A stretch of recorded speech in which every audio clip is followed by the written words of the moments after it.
रब करीम फरमाते हैं, जब मेरा बंदा हाथ उठाता है ना तो मुझे हया आती है कि मैं खाली कैसे लौटा दूं इसके।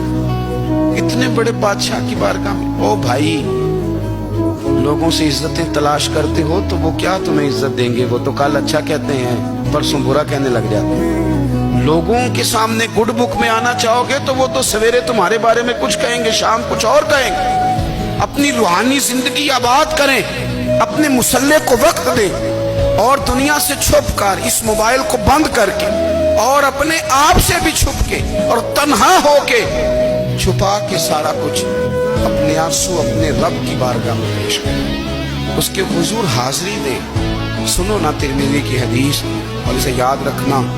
नबी पाक अलैहिस्सलाम ने फरमाया, अपने दुख लोगों के सामने ना बयान करो, सेठों नवाबों को ना बताते फिर, दुनियादारों के सामने जाके ना रोना कि मैं तकलीफ में हूँ।